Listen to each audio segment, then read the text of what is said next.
Good morning. Today our topics is definite integration. So before starting the lecture on this, I will summarize the content which we will discuss today. First, what exactly we mean by definite integration. Second, application of this one. हम लोग इसका कहाँ पर application करते हैं. Like आपने physics में definite integration का यूज ऑलरेडी किया हो, तो हम लोग उस पॉइंट को भी थोड़ा सा केयर करेंगे. Third, different methods to evaluate definite integral. And during this particular lecture हम लोग उन सारे पॉइंट्स पे कंसंट्रेट करेंगे जहां पे यूजुअली कंसेप्चुअली फ्लॉ करते हैं students, along with procedural mistake also. So definite integration काफी important topics है. Actually this whole integration is second half of the calculus. Total calculus का half part integration से ही belong करता है. इसका काफी extensive application भी है, not only in the mathematical context. इसका application आप engineering stream में भी देखोगे. So हम लोग डेफिनेट इंटीग्रेशन कब समझते हैं? Indefinite integration you must have gone through already. So indefinite integration में आप सिंबल से फेमिलियर हो. लाइक इस पर्टिकुलर सिंबल को देखो, ये जो पर्टिकुलर सिंबल है ए इंटीग्रेशन का सिंबल है. एंड इस पर्टिकुलर सिंबल में आप क्या ऑब्जर्व कर रहे हो? Integration of f of x dx equal to capital Fx plus some arbitrary constant. This is the integral of this capital Fx plus arbitrary constant is the integral of this small fx. ये जो integral word बोल रहे हैं, that integral word is also known as antiderivative. आपको antiderivative word से भी familiar हो जाना चाहिए. So integral word is quite common, लेकिन हम लोग antiderivative word भी कहीं पर मेंशन होगा तो उसे इंटीग्रल से ही कोरिलेट करेंगे. वो थी synonyms to each other. So definite integration start करने के पहले एक फंडामेंटल थ्योरम है इंटीग्रल कैलकुलस का, that is second fundamental theorem of integral calculus. हम लोग उस पर्टिकुलर थ्योरम को चेक करते हैं क्या ये थ्योरम है. Suppose you are having a function f which is a continuous function and that function is defined on a closed interval ab. You need to note down the point here. The function should be continuous function on closed interval ab. That function should be defined also in this particular closed interval. And next another term is mentioned: if capital F dash equal to a small f, then integration of fx dx from a to b equal to f of b minus f of a. So सबसे पहला point हम लोग different integration में यहाँ पर observe करते हैं. इस इंटीग्रेशन सिंबल के लोअर साइड में स्मॉल ए मेंशन है.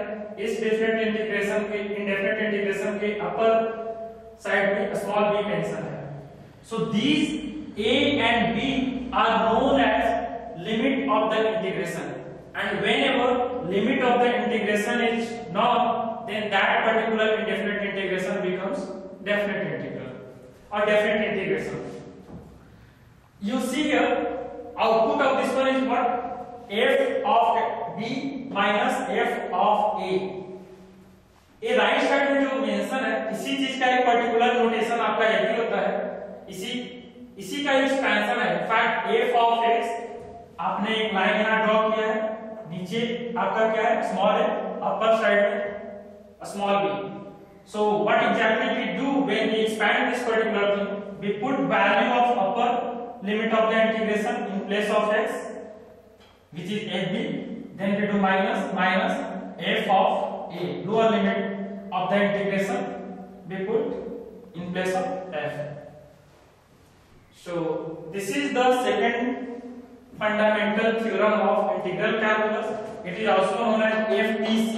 In short, we represented fundamental theorem of calculus FTC2. Suppose.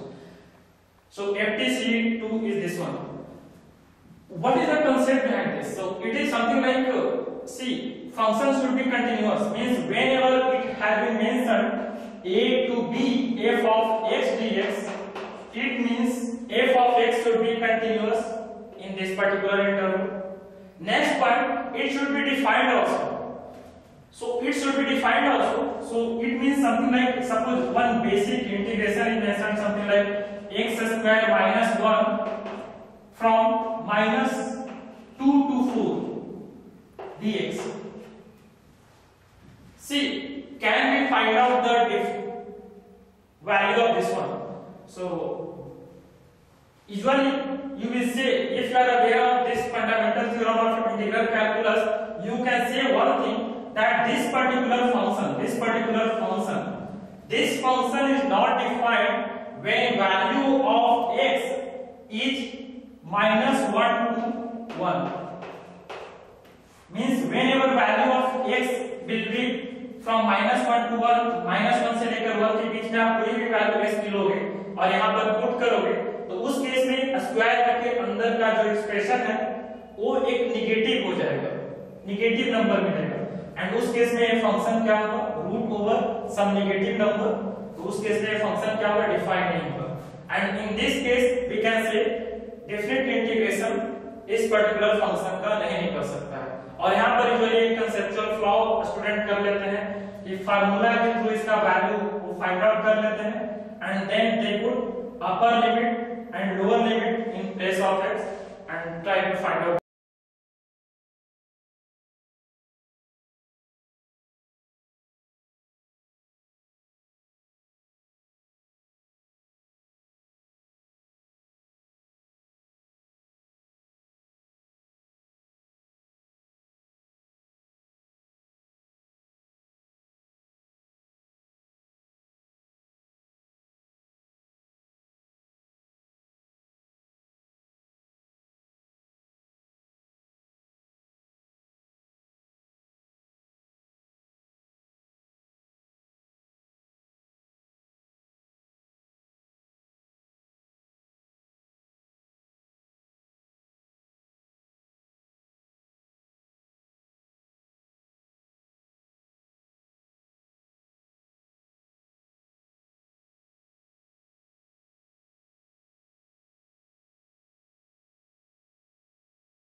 लेकिन आप इस एरिया को क्या लोगे, पॉजिटिव।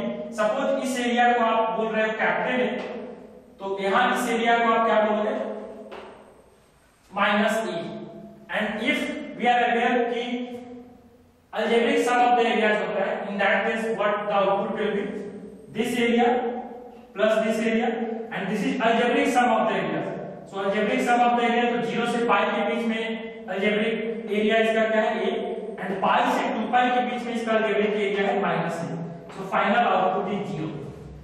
So यदि क्वेश्चन सिंपली आपका 0 to 2 pi sin of x dx रहेगा, so even if you are not aware of the method to evaluate different integration, आपको सिर्फ इस स्टेटमेंट के बारे में मालूम है, तो हम लोग इस स्टेटमेंट की हेल्प से भी इसको फाइंड आउट कर सकते हैं। तो यहाँ पर आप देख रहे हो 0 to 2 pi sin of x dx equal to 0. So that is one point. और यूजुअली ये मिस्टेक कहाँ पर होता है? So यूजुअली मिस्टेक कहाँ पर करते हैं? इसके लिए एक क्वेश्चन हम लोग कहते हैं, find the area of the region bounded by the curve y equal to sin x. So here you see area of the region bounded by the curve y equal to sin x, the x axis, and when x is 0 to 2 pi. So picture तुम्हारा same रहेगा, लेकिन यहाँ इस particular question में area of the region, area of the region आपका क्या है, same picture, it is something like this, 0 से लेकर 2 pi तक। लेकिन जब आपको एरिया ऑफ द रीजन पूछा जाए, simply area of the region, not a different integration, simply area of the region, तो उस केस में जब आप इंटीग्रेट करोगे तो आपको इस एरिया को भी पॉजिटिव लेना है एंड इस एरिया को भी पॉजिटिव लेना है। जब algebraic sum of the areas रहता है तो उस केस में एक्स एक्सिस के ऊपर के रीजन को हम लोग पॉजिटिव लेते हैं, एक्स एक्सिस के नीचे के रीजन को नेगेटिव लेते हैं। लेकिन जब क्वेश्चन इस तरह से स्टेटमेंट के फॉर्म में गिवन रहेगा तो उस केस में आपको ऑब्जर्व करना है कि जो area of the region below the x axis है, तो इस पार्ट को भी हम लोग एज अ पॉजिटिव ही कंसीडर करेंगे। So that is the difference between definite integral and its application, जो area of the region found out कर रहे हैं वहां पर, उन दोनों में डिफरेंस है। यदि आपको ऐसा क्वेश्चन रहे उस केस में आप ऐसे सोचोगे, यदि वो स्टेटमेंट के तौर पर लिखा है कि find the area of the region bounded by the curve, so आप इन दोनों एरिया को पॉजिटिव ही लोगे। तो आपको इस केस में ध्यान रखना है, ये पॉइंट सपोज पाई है, तो इस केस में आपको ध्यान रखना है कि 0 to 2 pi sin of x dx। Suppose area को आप 0 से 2 pi के बीच में जो sin x का ग्राफ है, ये sin of x dx 0 से 2 pi के बीच में इंटीग्रेट कर रहे हो। अब यहाँ पर ध्यान रखना है कि 0 से pi के बीच में ये पार्ट ऑलरेडी पॉजिटिव है, तो आप sin of x dx लिखोगे। लेकिन आपको ध्यान में क्या रखना है कि pi से 2 pi के बीच में एरिया क्या है, नेगेटिव। तो जब ये एरिया नेगेटिव है तो उस केस में आप ऐसा लिख सकते हो pi to 2 pi, pi to 2 pi, और यहाँ sin x नेगेटिव है, sin x की वैल्यू इस pi से 2 pi के रीजन में नेगेटिव है, तो आप ये बोलोगे कि sin x की जगह पर ये क्या हो जाएगा, माइनस sin x। ये sin x वैल्यू क्या है, नेगेटिव, तो इसको पॉजिटिव करने के लिए हम लोग क्या करेंगे, ये वैल्यू इसकी आगे हम लोग माइनस पुट कर देंगे। सो ये पर्टिकुलर पॉइंट आपको ध्यान में रखना है। सो sin x इज नेगेटिव, तो ये जो पर्टिकुलर एरिया यहाँ पर आएगा ये नेगेटिव, उसकी वैल्यू पहले हमने माइनस साइन पुट कर दिया तो अब ये पॉजिटिव हो गया। So area of the region is what, this area plus this area, this will come positive. So whenever question is asked in the statement format, you will do in this way. ये simply आपका different integral का question रहेगा तो आप इसको ऐसे कर दोगे। उसी तरह से और अनदर क्वेश्चन हम लोग बेसिक सा क्वेश्चन लेते हैं, और जहां पर most of the guys do the mistake, that part we will check. one question is y equal to, question is area of the region, area of the region by the curve y equal to x into x minus 1 from x equal to 0 to x equal to 3. So in that case what they do exactly, they do something like 0 से लेकर 3 के बीच में उन्होंने integrate कर दिया x to x minus 1 dx, और इसको integrate करने के बाद जो वैल्यू आएगी उस वैल्यू में अपर लिमिट x की वैल्यू 3 पुट कर देंगे एंड s की वैल्यू 0 पुट कर देंगे, माइनस कर देंगे। तो यहाँ पर क्या प्रॉब्लम एग्जैक्टली क्या है, यहाँ पर हमें ध्यान देना है कि देखो x into x minus 1 एक पर्टिकुलर एक्सप्रेशन में जब आप s की वैल्यू 1 से छोटी लोगे, s की वैल्यू 1 से छोटी लोगे तो ये होल एक्सप्रेशन आपका क्या हो जाएगा, negative. x into x minus 1 s की वैल्यू आप 1 से बड़ी लोगे तो इस केस में ये क्या हो रहा है, पॉजिटिव। x minus 1 पॉजिटिव कब रहेगा या नॉन निगेटिव कब रहेगा, जब s की वैल्यू 1 के इक्वल या 1 से बड़ी होगी। s की वैल्यू आप 0 से 1 के बीच में कुछ भी ले लो, तो 0 से 1 के बीच में सपोज हम लोगों ने लिया half minus 1 which is -1/2 and this is half, तो this is positive and this is negative, positive into negative, ये पार्ट आपका नेगेटिव हो जा रहा है। तो आपको ध्यान में क्या रखना है, तो इस पॉइंट में यहाँ पर ध्यान में रखना है कि हम लोग जब एरिया पूछा जा रहा है, सिर्फ एरिया, तो उस केस में area we will take always positive. तो इस केस में आपको आइडियली इंटीग्रेट कहां से कहां करना चाहिए, तो ये पार्ट निगेटिव कहां पर है, तो 0 से 1 के बीच में ये पार्ट निगेटिव है, तो 0 से 1 के बीच में ये पार्ट निगेटिव है, तो आप क्या करोगे 0 से 1 यहाँ पर x into x minus 1 ये पार्ट निगेटिव है, तो एरिया तो हमें पॉजिटिव लेना है, तो ये पार्ट तो हमें पता है कि 0 से 1 के बीच में ये जो पार्ट है निगेटिव, ये निगेटिव है, इसको पॉजिटिव करने के लिए इसके पहले हम लोग क्या करते हैं, माइनस साइन पुट कर देते हैं। फिर 1 से लेकर 3, चूंकि अपर लिमिट यहाँ 3 है, तो हम लोग 1 से कहां तक बढ़ेंगे, तो प्लस 1 से लेकर 3 इंटीग्रेट करेंगे। सो 1 to 3, 1 से 3 के बीच में s की वैल्यू 1 से बड़ी रहेगी और मैक्सिमम यहाँ कहां तक जा सकते हैं 3 तक, तो s की वैल्यू हम लोग 1 से 3 में पुट करोगे तो x माइनस 1 की वैल्यू क्या हो जाएगी, पॉजिटिव। 1 से 3 के बीच में सपोज 2 लिया, 2 minus 1 positive, 2 positive into positive. So area, जब एरिया की बात की जाए, एरिया ऑफ द रीजन, तो area we will take always positive है, सो 1 से 3 के बीच में ये पॉजिटिव ऑलरेडी है, तो ये वैसे ही रहेगा as it is. So x into x minus 1 dx। अब इन दोनों की वैल्यू हम लोग फाइंड आउट करके जो फाइनल आंसर आएगा वो एरिया ऑफ द रीजन हो जाएगा। इसकी वैल्यू कैसे इवैल्यूएट करते हैं ये हम लोग लेटर ऑन सीखेंगे, और माइट बी आप सिंपली इसको इंटीग्रेट कर दो, s की वैल्यू 3 पुट कर देना माइनस फिर s की वैल्यू 1 पुट कर देना। सो लेटर ऑन इस पार्ट पर हम लोग ध्यान देंगे, लेकिन आपको ध्यान यही रखना है जब एरिया ऑफ द रीजन का है, area will always take positive, और उसको पॉजिटिव करने के लिए जैसे लाइक 0 से 1 के बीच में एक पर्टिकुलर एरिया निगेटिव आ जाएगा, इसकी वैल्यू निगेटिव है, तो निगेटिव एक्सप्रेशन का जो इंटीग्रेशन है वो भी निगेटिव आ रहा है, तो इसलिए हमने उसके बाद माइनस साइन पुट कर दिया। तो इस पॉइंट को आपको ऑब्जर्व करना है।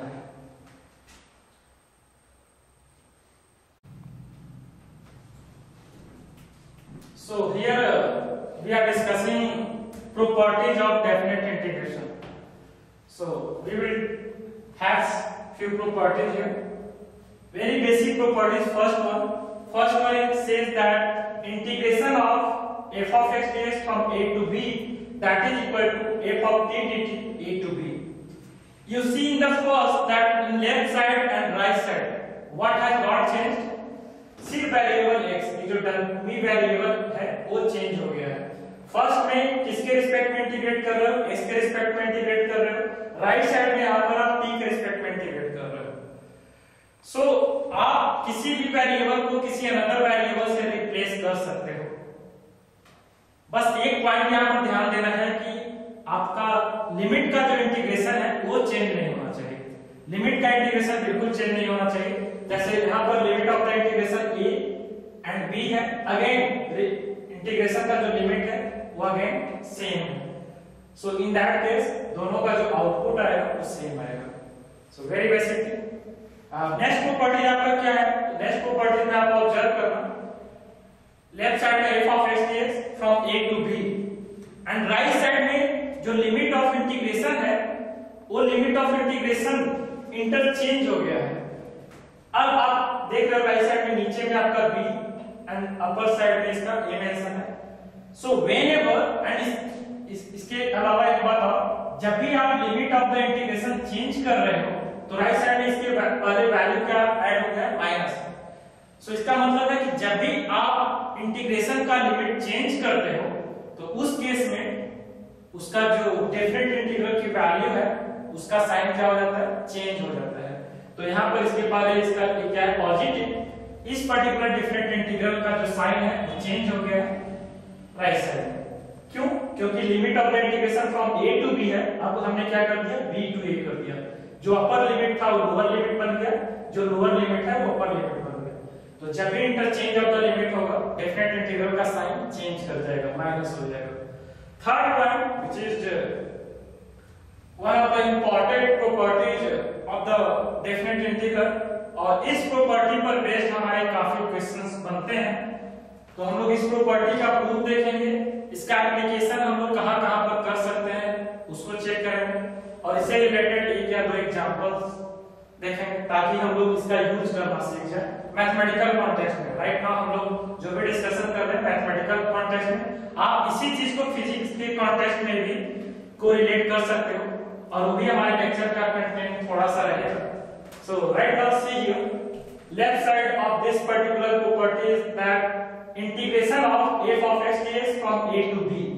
Right side में आप क्या देख रहे हो कि integration of a to c, sorry, integration of f of x dx from a to c plus integration of f of x dx from c to b, a mention है।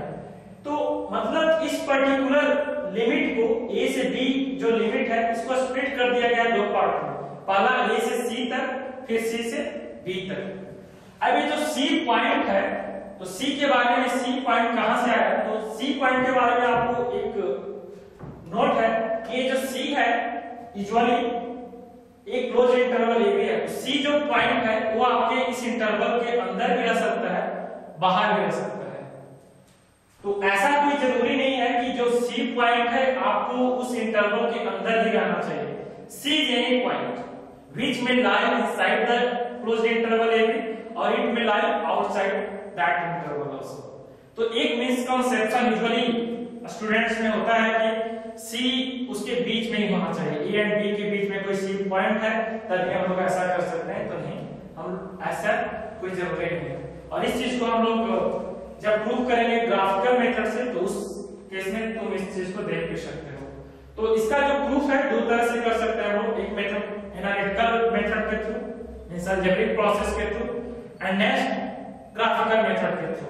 Graphical method से भी समझना हमारे लिए उतना ही जरूरी है क्योंकि वो तुम्हें एक पिक्चर, इसका क्लियर आइडिया दे देगा कि सी यदि इंटरवल के बाहर भी है तो फिर भी ऐसा क्यों लिखा जाता है, कोई इंपैक्ट क्यों नहीं होता है।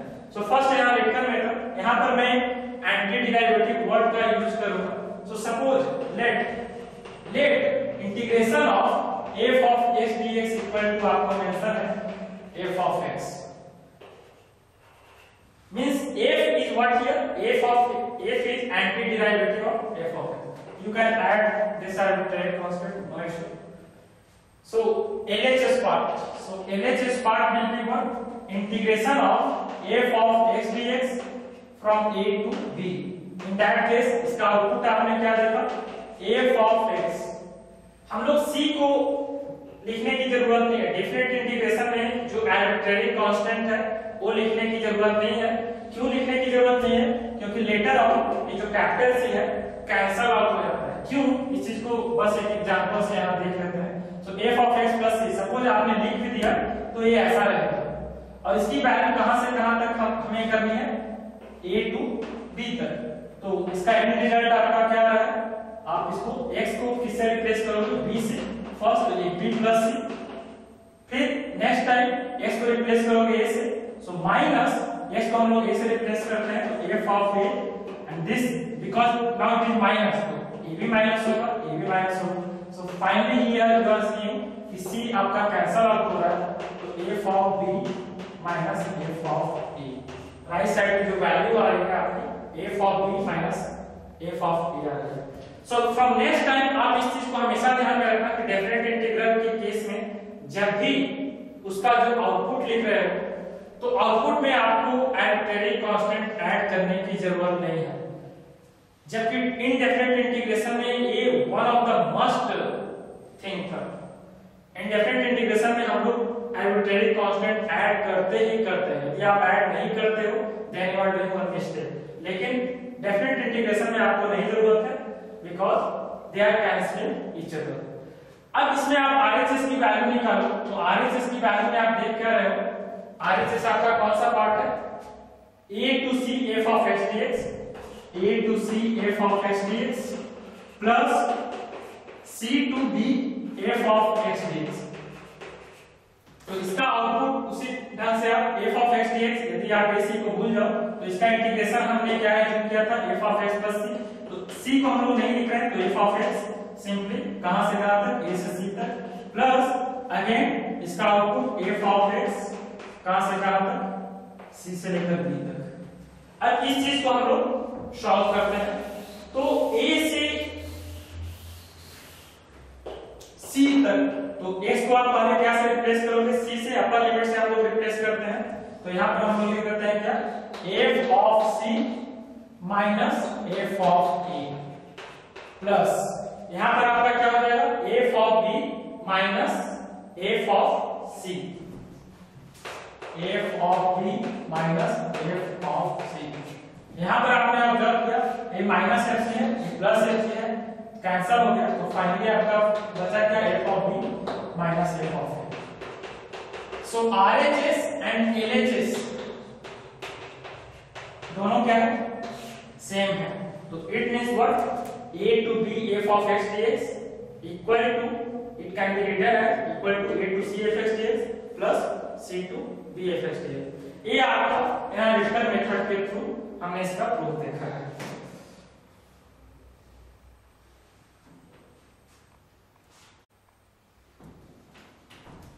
हम लोग प्रॉपर्टी थर्ड को देखेंगे ग्राफिकल मेथड के थ्रू। तो मैंने देखो एक ग्राफ यहाँ ड्रॉ किया है, ये ग्राफ है y equal to f of x का ग्राफ, ये जो ग्राफ है y equal to f of x का ग्राफ है, कहां से कहां तक, a से लेकर b तक के बीच का graph. So y equal to f of x, ये आपका x एक्सिस हो गया दिस लाइन, और हमने जो ग्राफ ड्रॉ किया है, तो आपको एरिया ऑफ द रीजन ये फाइंड आउट करना है, area of the region this area. So first case आपका क्या है कि suppose you take the point C in this interval AB, तो C यहां पर एक पॉइंट है, तो इस इंटरवल में आपने एक पॉइंट ले लिया C। सो इस केस में हम लोग इस पूरे एरिया को दो पार्ट में डिवाइड कर सकते हैं, area 1 this part and this area 2। इस पूरे एरिया को दो पार्ट में डिवाइड किया जा सकता है, एरिया 1 एंड एरिया 2। तो एरिया 1 का रिप्रेजेंटेशन कैसा होगा, इसको हमें डिफरेंट इंटीग्रल के वे में रिप्रेजेंट करना है, तो हम लोग क्या लिखेंगे, y equal to f of x given है, so integration of fx dx कहां से कहां तक, a से लेकर c तक, इसके बीच में x की वैल्यू a से लेकर x की वैल्यू c तक है, तो इसके बीच में जो एरिया बनता है दैट एरिया प्लस c से लेकर b तक के बीच का area, so c to b। तो हम लोग इसको कैसे लिखेंगे, अगेन तुम्हारा ग्राफ इसका भी सेम है, सो f of x dx from c to b।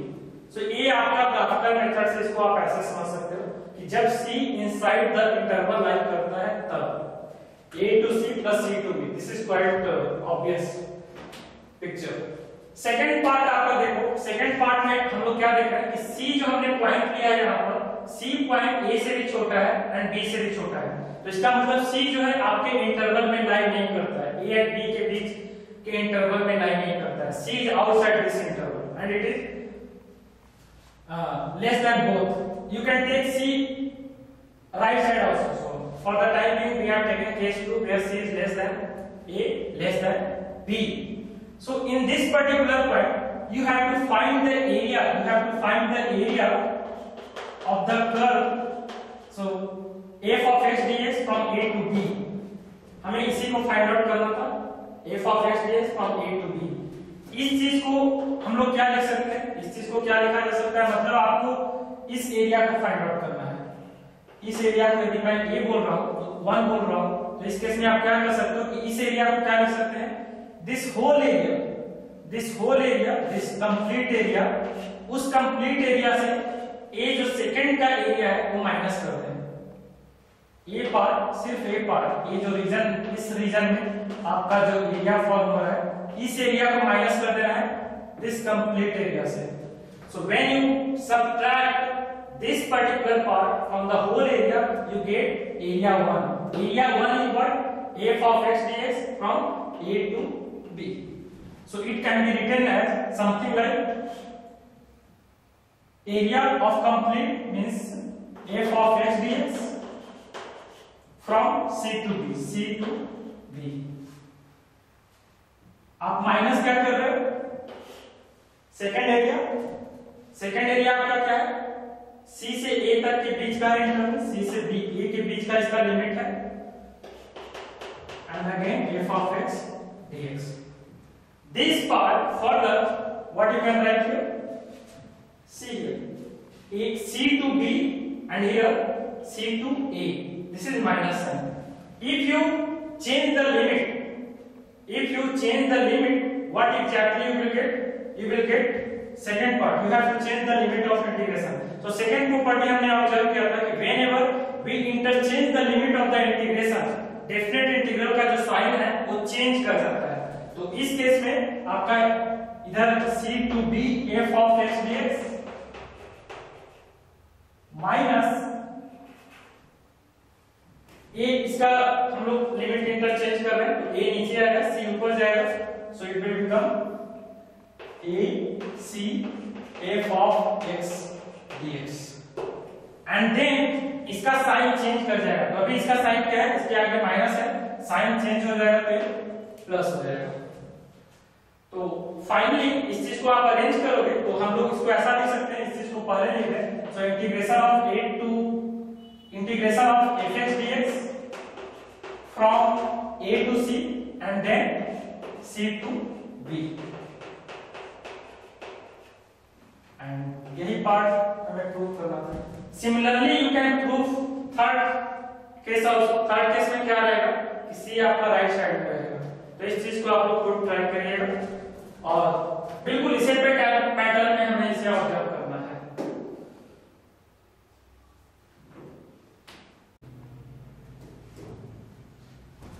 Property third का जो यूज है हम लोग एग्जैक्टली कहां पर करते हैं, so one of the extensive use of the definite integration, और उस डेफिनेट इंटीग्रेशन में जो थर्ड प्रॉपर्टी का यूज कर रहे हैं, जिसमें हम लोगों ने क्या बोला था, splitting the limits.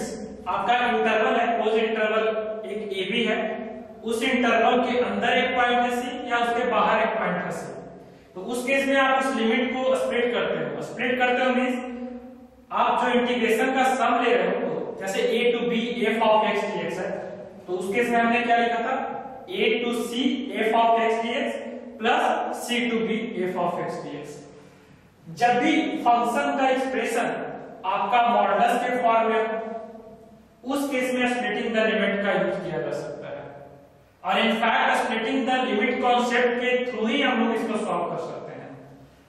Graphical method के थ्रू भी इसको सॉल्व किया जा सकता है, लेकिन हम लोग अभी चूंकि इस प्रॉपर्टी का यूज सीख रहे हैं तो इसलिए इस मेथड का यूज यहां पर करेंगे।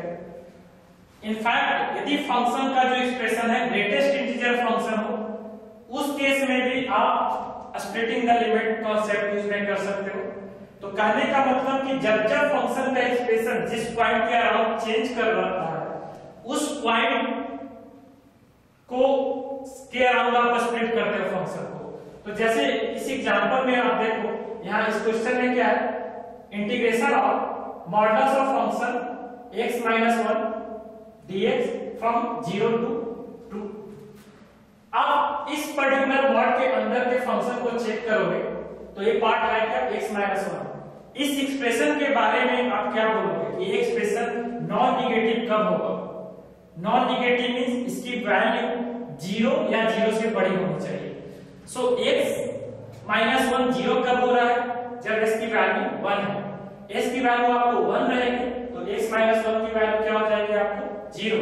तो इट मींस s की वैल्यू आप 1 या 1 से बड़ी लोगे तो उस केस में x माइनस 1 का जो आउटपुट आएगा वो क्या आएगा? पॉजिटिव। x की वैल्यू 1 से छोटी, आप x की वैल्यू 1 से छोटी लोगे तो उस केस में x माइनस 1 क्या हो रहा है? निगेटिव हो रहा है। तो मॉड के टर्म में हमें इस पॉइंट को ध्यान में रखना होता है, बिकॉज हम लोग को ये पता है कि मॉड ऑफ x का जो आउटपुट होता है वो क्या होता है? मॉड ऑफ x का आउटपुट हम लोग लिखते हैं mod of x equal to x when x is greater than और equal to 0, it is equal to minus x when x is less than 0।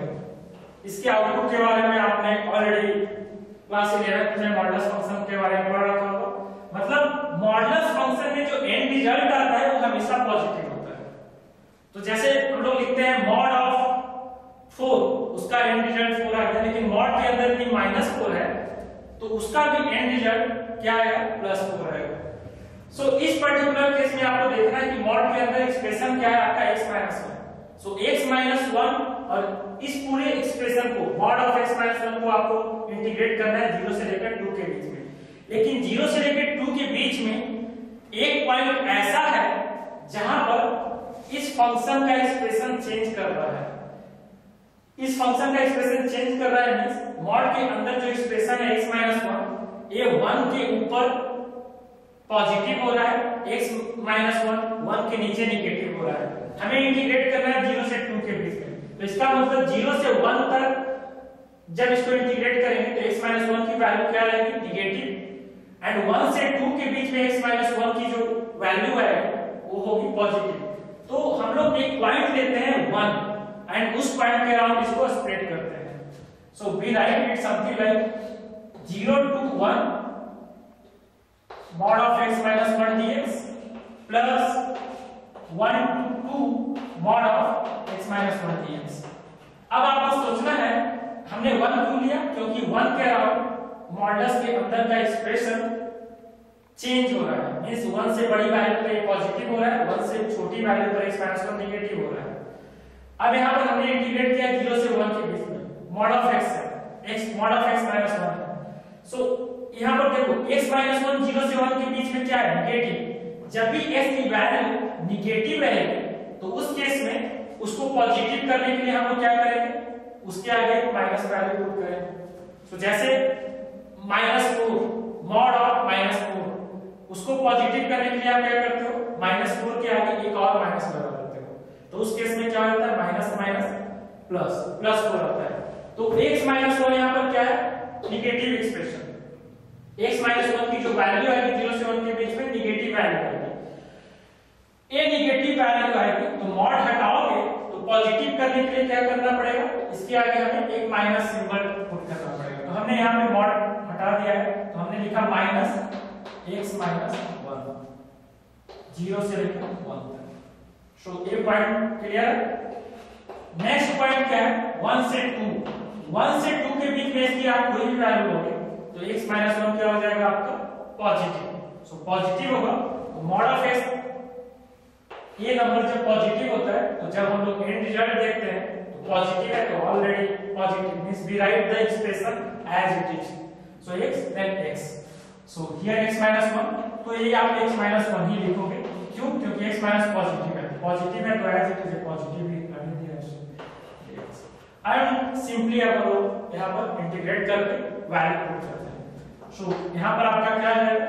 आप इंटीग्रेट करो, ये माइनस साइन को आप बाहर ला सकते हो, ये माइनस आना बाहर ले जाएगा। x का इंटीग्रेशन x² अपॉन 2 -1 का इंटीग्रेशन x।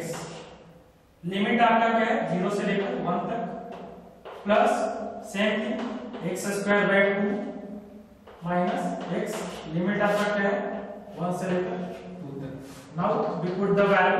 हम लोग फर्स्ट 1 इसमें पुट करेंगे so you will get 1 by 2 minus 1 and then you will put 0 lower limit it will be whole 0 plus again s की वैल्यू आप 2 पुट करोगे 2 स्क्वायर 4 by 2 2 again 2 पुट किया -2।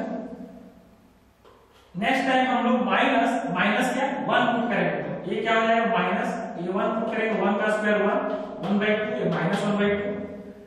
और जब हम लोग माइनस कर रहे हैं तो यहाँ पे 1 पुट किया तो 1/2 आ गया, और इसके आगे माइनस सिंबल पुट किया है तो माइनस माइनस से क्या होगा प्लस, ये क्या हो जाएगा प्लस।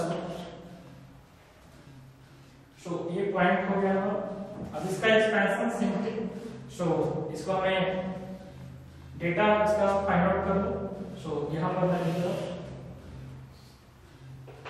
ये आपका आ रहा है क्या -1/2 प्लस 1, -1/2 प्लस 1, ये आपका आ गया, ये 2 आपका कैंसिल है, ये हमारा क्या है -1/2 प्लस 1, -1/2 प्लस 1। सो -1/2 -1/2 -1 1 1 2 2 -1, इसकी वैल्यू क्या आ रही है हमारी -1 आ रही है।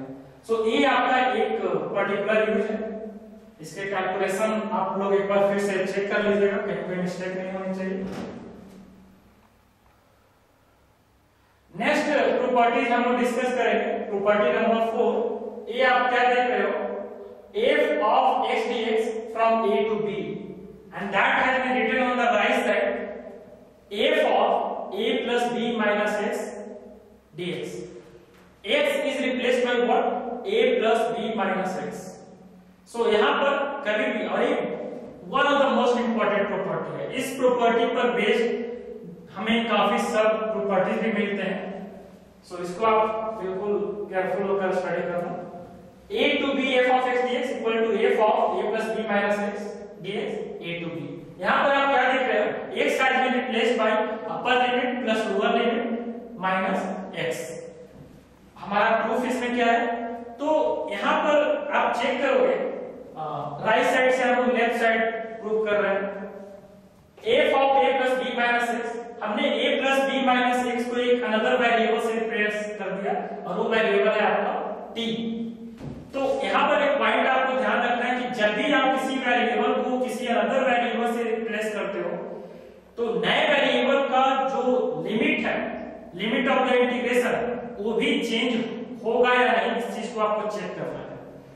सो यहाँ पर हमने a plus b minus x को t से रिप्लेस कर दिया है यहाँ, उसके बाद हमने इसको सिंपली डिफरेंशिएट किया s के रिस्पेक्ट में, तो we will get what, a and b constant term है, डिफरेंशिएशन 0, s का differentiation 1, so this is -1 equal to dt upon dx, so it can be written as dx equal to -dt।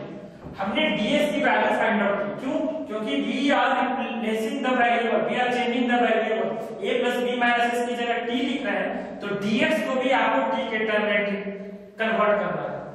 मतलब इस पूरे function को हम लोग t के term में कन्वर्ट कर रहे हैं, फंक्शन को t के टर्म में कन्वर्ट कर दिया तो आप जिसके रिस्पेक्ट में इंटीग्रेट कर रहे हो वो भी आपका t होना चाहिए।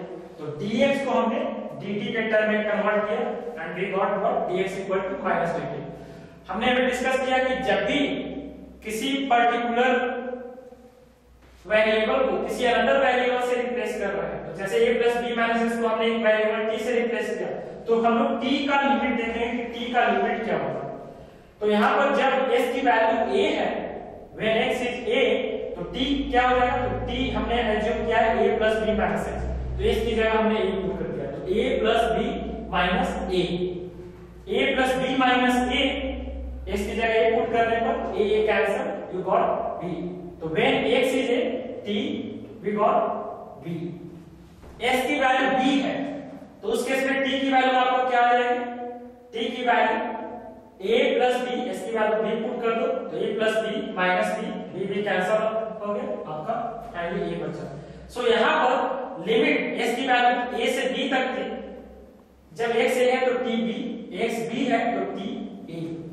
सो हम लोग सिंपली अब वेरिएबल रिप्लेस कर रहे हैं यहाँ पर RHS part, f of a plus b minus x, a plus b minus x को हम लोग क्या लिखेंगे यहाँ पर t, तो ये क्या बन जाएगा f of t, वो चीज हमने यहाँ लिख दिया f of t। ds की जगह हम लोग क्या लिखेंगे -dt, ये हो गया हमारा क्वेश्चन -dt। अब लिमिट चेंज कर रहा है, तो s की वैल्यू a थी तो t की वैल्यू क्या आ रही थी b, तो हमने नीचे b लिख दिया, s की वैल्यू b है तो t की वैल्यू क्या आ रही है a। So means RHS, this RHS has been converted in this form।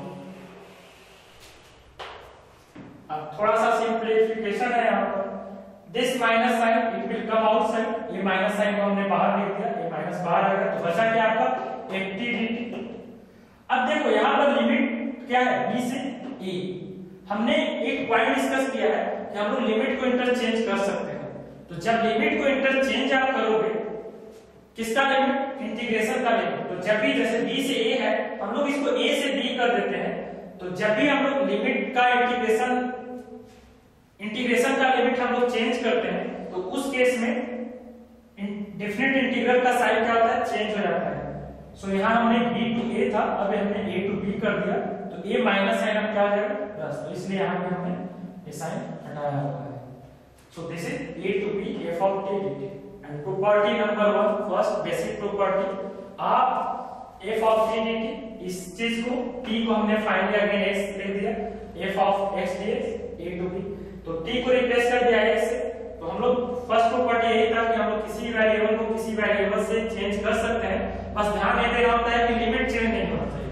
तो आप t की जगह x लिखोगे तो लिमिट चेंज नहीं होगा, तो it means this can be written like this. और ये आपका क्या है, ये पोर्शन जो है आपका LHS पार्ट है।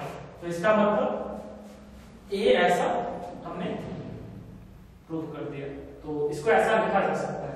अब इस प्रॉपर्टी पर बेस्ड हम लोग एक क्वेश्चन करते हैं, इसका एप्लीकेशन कैसे करेंगे, कहां पर यूज करेंगे, वो एक क्वेश्चन है, काफी आसान सा क्वेश्चन है, हालांकि JEE 99 में पूछा भी जा चुका है।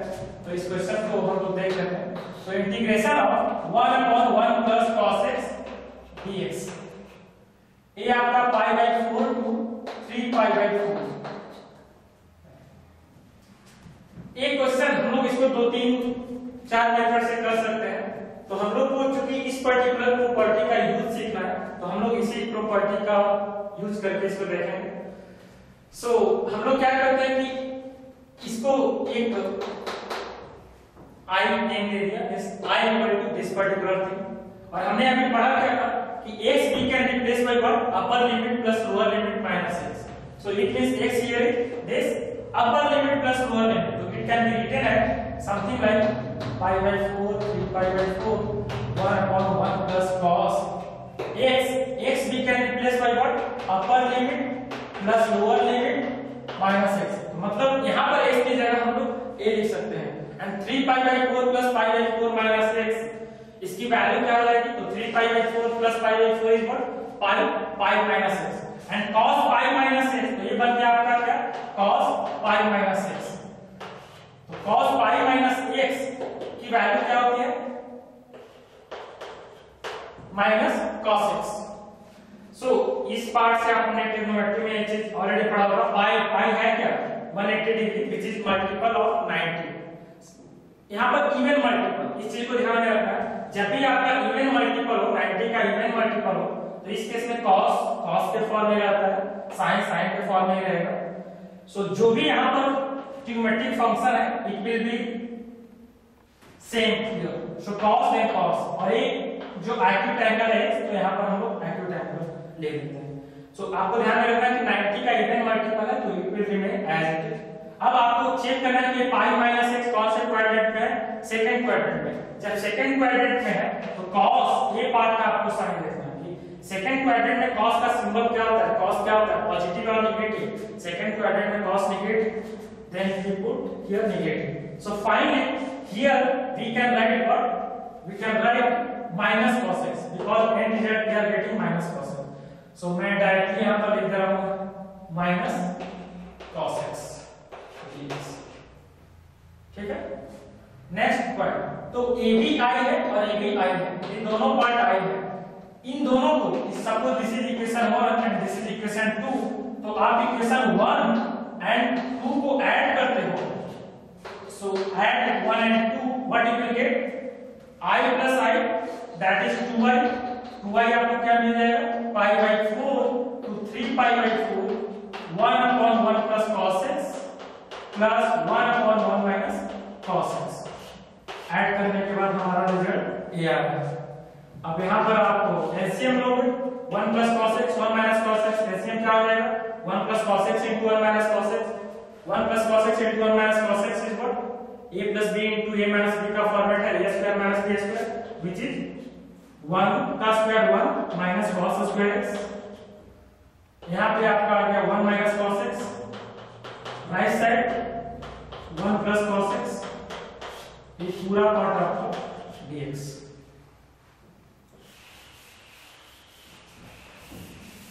नीचे इसका जो डिनोमिनेटर है 1 minus cos square x, in place of 1 minus cos square x we can write what sin square x। यहाँ पर 1 माइनस cos स्क्वायर x की जगह sin square x and minus cos x and plus cos x, ये दोनों cancel हो गए। तो finally आपको क्या मिला 1 प्लस 1 2 और नीचे sin स्क्वायर x। यहाँ पर limit pi by 4 to 3 pi by 4, जैसे हमने निशान लिखा है। तो हमें आ रहा है 2y equal to pi by 4 to 3 pi by 4, ये 1 1 2 divided by sin square x, 2 divided by sin square x, 1 upon sin square x को हम लोग लिखते हैं cos square x dx, that is equal to 2 हमने बाहर लिख दिया cos square x। cos square x का इंटीग्रेशन क्या होता है? cos स्क्वायर x का इंटीग्रेशन होता है हमारा माइनस cot x, तो माइनस यहां हमने लिख दिया cot x। और ये पार्ट यहां पर ये चीज आपको ध्यान देखना है, 2 माइनस cot x, जैसे आप लिख रहे हो माइनस cot x और यहां पर लिमिट ले रहे हो pi by 4 to 3 pi by 4। So cos square x का इंटीग्रेशन माइनस cot x, और हमने यहां पर लिमिट यहां एज इट इज, ये upper limit lower limit as it is लिख दिया। ये इस माइनस पार्ट को आप बाहर निकाल सकते हो, बेटर होगा कि बाहर निकालो तो आपके लिए कैलकुलेशन थोड़ा सा इजी रहेगा। तो इस केस में आप बाहर निकाल सकते हो, नहीं भी निकालो तो कोई फर्क नहीं पड़ेगा।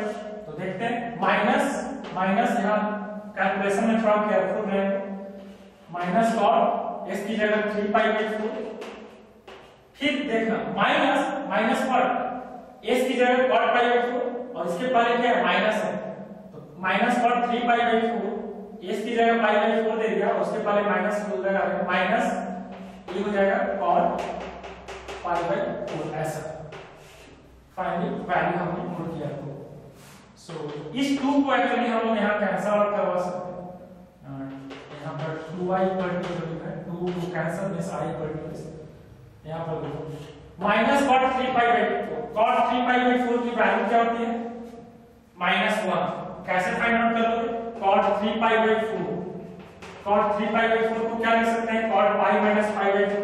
और अभी हमने एक cos पाई माइनस s का कांसेप्ट किया था, same concept cot pi minus pi by 4 which is minus cot pi by 4।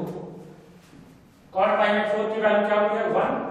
So cot 3 pi by 4 की वैल्यू हो जाएगी आपकी माइनस 1। तो ये cot 3 पाई बाय 4 माइनस 1 और इसके आगे ऑलरेडी माइनस है, तो ये हो गया आपका प्लस 1।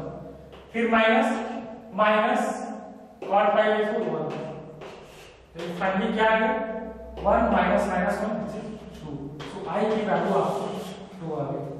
सो ये इस पर्टिकुलर इंटीग्रेशन का यूज है, मींस x का वैल्यू और x का एक्सप्रेशन हमने जो चेंज कर दिया है किससे अपर limit plus lower limit minus x। इसको अदर मेथड से सॉल्व कर सकते हो, जिसमें से एक मेथड है rationalisation of the denominator, means आप 1 माइनस x से न्यूमरेटर एंड डिनोमिनेटर मल्टीप्लाई करके सिंपलीफाई करो, उसका इंटीग्रल वैल्यू निकालो और बाद में लिमिट की वैल्यू इसमें हम लोग पुट करते हैं।